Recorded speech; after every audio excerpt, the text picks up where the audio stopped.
Nous sommes au nord de la Galilée, à la frontière avec le Liban et la Syrie. L'un des 3 grands affluents du Jourdain prend sa source dans la bourgade de Bagnas. À l'époque romaine, ce territoire est administré par le tétrarque Philippe, un des fils d'Hérode le Grand, qui a donné à Bagnas le nom de Césarée de Philippe, pour la distinguer de Césarée maritime. Philippe en a fait sa capitale. Selon la tradition évangélique, c'est là que Jésus conduit ses disciples après une tournée dans les villes et les villages de Galilée. Il veut les préparer à affronter le chemin qui va le conduire vers la passion.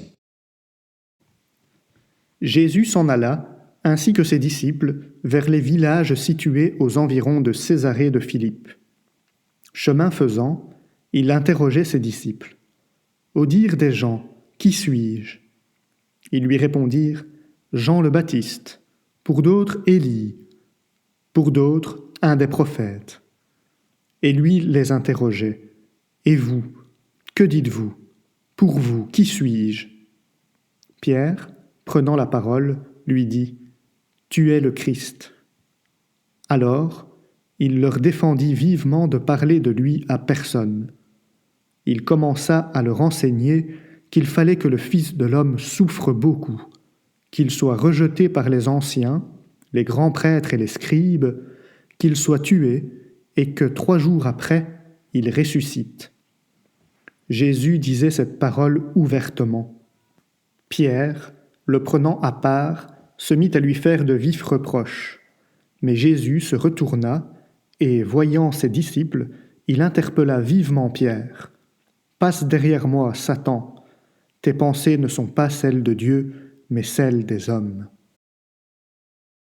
La profession de foi de Pierre est juste, mais Pierre et ses amis devront encore faire pas mal de chemin pour comprendre que le Messie est aussi celui qui va souffrir et mourir à Jérusalem, condamné par les autorités religieuses de son peuple. Pierre se rebelle. Un Messie qui souffre et qui meurt, cela n'a pas de sens. Dans un pays occupé par les Romains, il faut un Messie qui soit aussi libérateur politique et qui n'hésite pas à prendre la tête de la rébellion pour rendre à Israël sa dignité. Le reproche de Jésus à Pierre est terrible. Le voilà traité de Satan, c'est-à-dire celui qui place des obstacles sur la route du Maître pour le faire tomber, en faisant miroiter des rêves de pouvoir et de grandeur. Et Pierre, au moment crucial de l'arrestation de Jésus et de son procès, reniera Jésus 3 fois. Notre périple se termine, et il est bon de nous arrêter à Césarée maritime avant de quitter la Terre sainte. Césarée, à l'époque de Jésus, était une ville gigantesque et richement décorée, construite par Hérode le Grand pour honorer César Auguste. Selon les Actes des Apôtres, c'est dans cette ville que le centurion Corneille eut une vision qui allait déclencher une profonde conversion de Pierre. L'évangile de Jésus-Christ est aussi offert aux païens. Il y avait à Césarée un homme du nom de Corneille, centurion de la cohorte appelée Italique. C'était quelqu'un de grande piété qui craignait Dieu, lui et tous les gens de sa maison. Il faisait de larges aumônes au peuple juif et priait Dieu sans cesse. Vers la 9e heure du jour, il eut la vision très claire d'un ange de Dieu qui entrait chez lui et lui disait « Corneille !» Celui-ci le fixa du regard et, saisi de crainte, demanda « Qu'y a-t-il, Seigneur ?» L'ange lui répondit « Tes prières et tes aumônes sont montées devant Dieu pour qu'il se souvienne de toi. Et maintenant, envoie des hommes à Jaffa et fais venir un certain Simon surnommé Pierre. Il est logé chez un autre Simon qui travaille le cuir et dont la maison est au bord de la mer. » Après le départ de l'ange qui lui avait parlé, il appela 2 de ses domestiques et l'un des soldats attachés à son service, un homme de grande piété.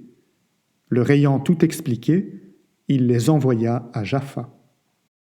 Tandis que les envoyés de Corneille sont en route, voici que Pierre eut lui aussi une vision qu'il invite, lui le Juif, à manger des animaux impurs. Pendant que Pierre cherche à comprendre ce qui lui est demandé, voici que les envoyés de Corneille se présentent au domicile de Simon le corroyeur, où il séjourne. Pierre leur offre l'hospitalité et le lendemain, il les accompagne à Césarée.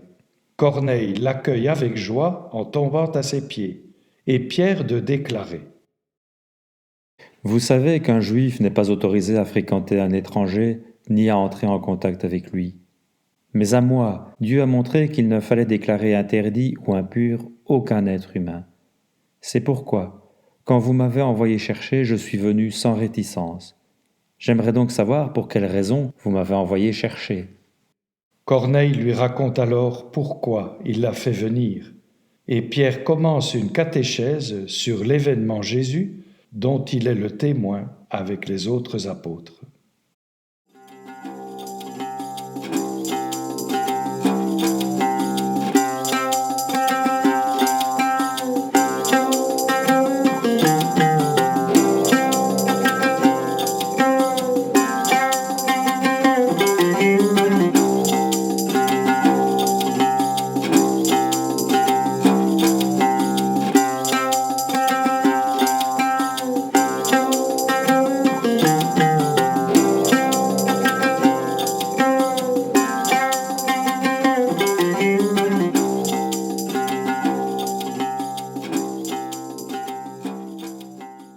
Mais voilà que va se produire une nouvelle Pentecôte.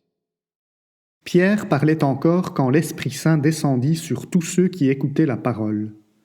Les croyants qui accompagnaient Pierre, et qui étaient juifs d'origine, furent stupéfaits de voir que, même sur les nations, le don de l'Esprit Saint avait été répandu. En effet, on les entendait parler en langue et chanter la grandeur de Dieu. Pierre dit alors: Quelqu'un peut-il refuser l'eau du baptême à ces gens qui ont reçu l'Esprit Saint tout comme nous? Et il donna l'ordre de les baptiser au nom de Jésus-Christ. Alors, ils lui demandèrent de rester quelques jours avec eux. Cette Pentecôte de Césarée signe l'ouverture encore timide de la communauté de Jérusalem aux païens. Pour l'auteur des Actes des Apôtres, le monde entier est désormais saisi en même temps par la résurrection du Christ et par l'Esprit Saint qui poursuit l'œuvre du Christ. La conversion de Corneille est donc un événement théologique. Oui, tous, y compris les non-juifs, les goïms, sont invités à entrer dans la nouvelle alliance scellée dans la mort et la résurrection de Jésus. C'est Paul qui en sera l'apôtre intrépide dans tout le bassin méditerranéen. Nous en trouvons en quelque sorte le programme dans sa lettre aux Galates.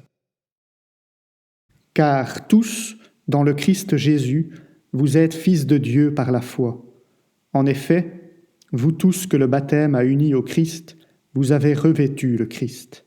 Il n'y a plus ni juif ni grec, il n'y a plus ni esclave ni homme libre, il n'y a plus l'homme et la femme, car tous, vous ne faites plus qu'un dans le Christ Jésus. Et si vous appartenez au Christ, vous êtes de la descendance d'Abraham. Vous êtes héritiers selon la promesse. C'est à Césarée que Paul sera conduit sous bonne escorte quand il fera appel à l'empereur pour être jugé par lui, au moment où les Juifs de Jérusalem veulent sa peau. En effet, ils ont fomenté contre lui un complot. On l'accuse de provoquer des émeutes parmi tous les Juifs du monde et de se prétendre le chef de file de la secte des Nazoréens. Il est aussi accusé d'avoir profané le temple. Paul va rester prisonnier 2 ans à Césarée, avec un régime de faveur. Il va même profiter de ce séjour pour commencer à annoncer la bonne nouvelle à Félix, le gouverneur. Mais c'est de Césarée qu'il va entreprendre comme prisonnier son dernier voyage missionnaire sur la Méditerranée. Voyage pour le moins mouvementé. À cause des vents contraires, le navire va faire halte en Crète, puis l'embarcation va voguer à la dérive et faire naufrage à l'île de Malte, où Paul et son escorte sont recueillis par les habitants, à qui Paul annonce aussi la bonne nouvelle. Ils reprennent la mer jusqu'à Puzzuoli, près de Naples, et Paul continuera son chemin vers Rome, où il sera accueilli par les frères de la communauté déjà implantée dans la ville. La bonne nouvelle de Jésus-Christ est arrivée au cœur de l'Empire romain. Elle continuera son chemin vers le reste du monde, portée par des hommes et des femmes intrépides qui ont découvert en Jésus-Christ celui qui donne du sens et de l'avenir à leur vie.